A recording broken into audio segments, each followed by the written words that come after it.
Chloe opens the film by inspecting her mailbox, which is stuffed to the brim with notices of past due bills. Chloe is an undergraduate criminology student. She just lost her father, but the insurance provider rejected the claim on the grounds that he commits suicide. Chloe and her brother T are having financial difficulties as a result. Since they have gotten a notice of foreclosure, Chloe is on the phone with the bank that controls their mortgage, trying to ask for an extension, but the bank representative cuts her off. TJ, who is traveling with Ross in a car, rejects Chloe's call when she calls him. TJ stutters when he speaks and is incredibly impressionable. He is discussing a conspiracy theory with Ross. He discusses how the wealthy come before the general well-being of the population when it comes to the police and politics. Ross orders him to stop talking and to stop going to book groups. They have a marijuana dispensary robbery planned. TJ responds that he doesn't have a driving license when Ross orders him to stay in the car and continue driving when he returns. Ross shoots at him after becoming enraged, exposing that the gun was a fake. They can move on with their plan because TJ can drive. TJ has a mask on. Ross exits the vehicle while wearing a mask. TJ walks inside the structure and starts to get in his car to leave when he hears a shot being fired. Ross is reportedly wounded and unable to enter the vehicle. The owner emerges brandishing a shotgun and immediately opens fire once more. Without Ross, TJ starts the vehicle and drives off. When TJ gets home, he embraces Chloe.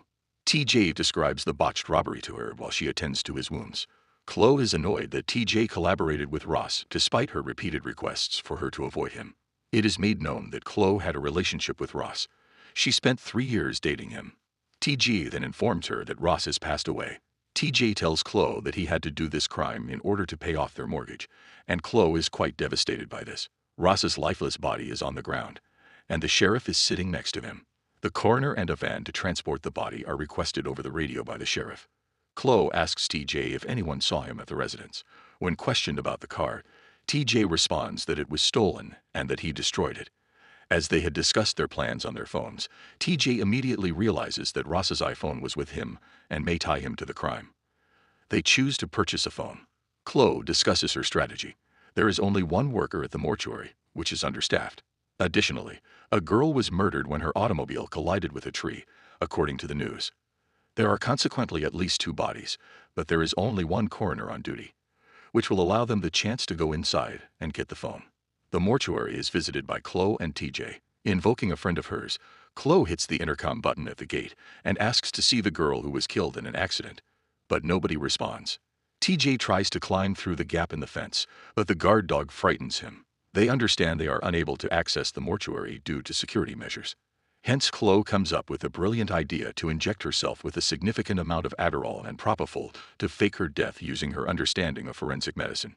She can retrieve the phone and enter the mortuary in this manner. TJ has some reservations about the strategy, but Chloe reassures him that there isn't much time left, and the sheriff will gather the evidence the next morning. TJ offers using drugs to get into the mortuary himself, but Chloe points out that the sheriff in the area knows him and would be wary of his presence. Chloe then takes the... As TJ walks away, she gradually falls asleep. She finds herself in the mortuary when she regains consciousness. She starts to search the area for Ross's corpse. The door is locked as she then tries to open it. She runs back to her location as the coroner draws near. One of the dead is removed by the coroner once he enters the room. Before it closes, Chloe hastily snatches the door and enters the room through the corridor. She comes across a woman's body lying on an autopsy table. She dons a medical scrub after finding one. She then looks inside the evidence room after spotting it. Suddenly, the coroner enters the space. Chloe rushes to the room where the body was as he leaves the evidence room. The coroner hears a commotion, investigates, but finds nothing, so he or she leaves. The coroner then leads Chloe to the secure area. Mannix appears to be the person ringing the bell at the gate just then. For him, the coroner unlocks the gate. He hastily rises from his chair and makes his way to the entrance, grabbing a little container along the way. When we open the door, Mannix is there. Mannix jokes. He receives the container from the coroner. Mannix remarks that he always feels like they are heading to the beach when he receives the container. He takes the package apart to look inside. It is made known that the coroner participates in the black market sale of body parts. Mannix discusses a Los Angeles-based alcoholic film producer who urgently needs a liver. Chloe overhears the chat and learns about the coroner's clandestine criminal activities. The coroner closes the door after that and goes back to the security chamber. When Chloe enters the autopsy room, she discovers Ross's body on the table. She learns that Ross's organs were being removed by the coroner. Ross's consciousness instantly returns. He receives an explanation of the issue from Chloe, who then promises to obtain the phone from the evidence room so they may depart together. Getting ready to operate on a body is the coroner. Chloe intends to take the keys and flee with Ross while he is occupied. She succeeds in obtaining the keys and leaving the space. The coroner gets a call from his client, seeking the organs at this precise moment. He informs the coroner that Mannix will be there in an hour to pick up the organ according to an order from a man in Los Angeles. He suspends his current action. Ross is awakened by Chloe as she hurries out, and she takes him with her. The coroner notices that his keys are gone. Ross and Chloe are already near the exit door, and she is attempting to open it. While examining the other body to see if he left the keys nearby, the coroner realizes one of the uniforms is missing. He visits the security area and spots Chloe on the video footage. The coroner turns off the electricity to the room just as Chloe is ready to open the door, stopping them from doing so. Ross and Chloe become conscious of the camera and understand that the coroner is keeping an eye on them. Ross loses consciousness as Chloe scrambles to open the last lock. Chloe shifts her focus to him. The coroner shows up at this moment, and while donning a mask, releases a gas on them. When she awakens, she discovers that she is confined to a bed.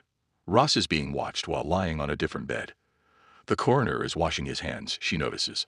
Although she begs him to free them, he refuses because he believes she is a criminal and does not merit freedom.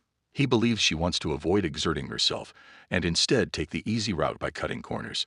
She is asked if she has ever thought about getting a job. Chloe declines and informs the coroner that she is a student studying forensic medicine, but he keeps talking. He informs her that the total value of her being is far lower than the total value of her parts. Chloe reports that the insurance company won't reimburse the family because the medical examiner determined that her father committed suicide. According to Chloe, it was not a suicide. The coroner informs her that by taking his own life, her father done the world a favor. Chloe responds by saying that he is a sick person, but the coroner counters that he is not ill. Rather, he is the remedy.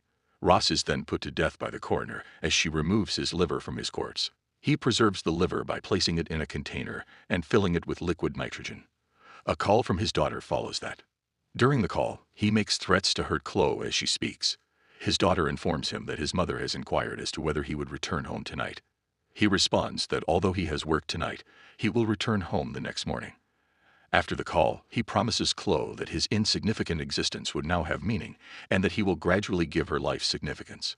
He then takes the container and goes. Chloe tries to free herself and searches for possibilities. She first uses her hands to free her feet, then uses her feet to move the bed and grabs a sharp object to cut the bindings, but it doesn't work. Next, she tries to use a power tool, and it succeeds in cutting the corner. He quickly rushes to check on Chloe after hearing a disturbance, but when he gets there, he discovers that she is not in bed. He looks about the room, but is unable to find her, so he departs. After taking a moment to grieve Ross's passing, Chloe emerges from under Ross's bed and heads to the evidence room, where she uses the liquid nitrogen to freeze the lock and pry it open. When Chloe enters the evidence room to look for Ross's phone, she instead uncovers a fake gun while searching through his stuff. The open box of evidence and assumes Chloe is looking for the phone. When the coroner notices Chloe's ruse and demands the phone, she reappears with the fake gun, discharges a fake bullet into his eye, and flees without the phone. The coroner takes the phone and uses Ross's face to unlock it in the following scene. Chloe enters a ward with several partitioned areas. She goes inside one of the cubicles and discovers a man who has stitches in various places on his body, indicating that the man's organs have been removed. Suddenly, the man wakes up and begs for help. The victims in the ward are all awakened as Chloe panics and backs away, accidentally knocking over a tray and creating a loud noise. Chloe then realizes that all of the victims are still alive. The coroner can see Chloe from the surveillance room and begins calling to her through a speaker as she exits the scene after becoming overcome with emotion. He admits that he knows the phone implicates her brother TJ. Meanwhile, Chloe uses a fire extinguisher to break into the coroner's office. There, she learns that the coroner has a wife and 2 children. Using the phone, she calls TJ, who is waiting outside the mortuary. She tells TJ that she was unable to retrieve the phone. She begs him to leave the state, but TJ refuses. TJ calls the local sheriff and tells him that his sister is locked in the mortuary and in danger. When the sheriff arrives, TJ tells him that his sister is in danger and that the guard dog is trained to maim and detain but not kill. In the meantime, Chloe is frantically trying to get away from the dog and find a way out of the mortuary, but all the exits are locked. The dog tracks her down, so she strikes it with a container in self-defense, causing the liver to fall out. She then grabs the liver and throws it into a room where the dog is chasing it, and she locks the door to keep the dog inside. The sheriff unlocks the gate and walks inside the mortuary. When Chloe enters the security area, she observes the sheriff and TJ leaving for the mortuary. TJ is also in the police car. She unlocks all of the doors and rushes to the sheriff, telling him that the coroner sells organs and keeps people alive. She also tells him that the coroner killed someone right in front of her. The sheriff agrees to look into the matter, but turns around and strikes Chloe. It is then discovered that he has a corrupt relationship with the coroner. Chloe then demands that the sheriff release TJ. The sheriff backs off briefly. With this knowledge, you can see that the coroner's intention is very organic. Knowing this, Chloe throws the fake gun at the sheriff, and they flee. The coroner then closes the gate in front of them. After discovering the empty container and realizing that the dog had eaten the organ, he releases the dog and orders the sheriff to pursue him. TJ tries to scale the fence and jump over it, but the dog grabs him first. The coroner has also electrified the fence. When TJ slips off the fence, the dog begins to attack him. Chloe tries to fend off the dog, but is unsuccessful, so she makes a brilliant plan. While touching the dog, she also touches the fence to electrocute the dog. As a result, Chloe, the dog, and TJ all get electrocuted. The dog thinks they are all crazy, leaves them alone. They then open the bulkhead door and lock themselves in the basement of the building. The sheriff secures the door and plans to drive them out using tear gas. At this point, they hear a honking sound from outside. The sheriff grows irate and informs the coroner that nobody should be aware of his involvement. When the coroner arrives, he unlocks the gate for Mannix and tells him that he has lost his liver and is working to get a replacement. Mannix grows irate and informs him that the liver was worth $100,000. When the coroner instructs him to return in an hour to get the organ, Mannix starts to worry that something is going on inside the mortuary. He notices the sheriff's car parked in the back. He soon learns, though, that the sheriff is also the coroner's ally, helping him transport the living to the mortuary. Mannix keeps talking and won't get up. The coroner is informed by the sheriff that Mannix had a big mouth and that it's a shame they can't sell that inside the basement when the sheriff arrives and shoots him dead. They decide to climb through an HVAC register after Chloe spots an air duct. They saw the sheriff entering the building with Mannix. The sheriff wants to use Chloe and TJ as scapegoats for killing Mannix. He asks if they can take Mannix's liver and offer it to the customer. The coroner looks at the bullet wound and says that Mannix's liver is ruined. The sheriff requests that the coroner extract a liver from the bodies he keeps alive downstairs. However, the coroner informs him that all of them have damaged livers as a result of drunkenness and drug use. The sheriff goes to get some tear gas after the coroner instructs him to track down Chloe and TJ and obtain their liver.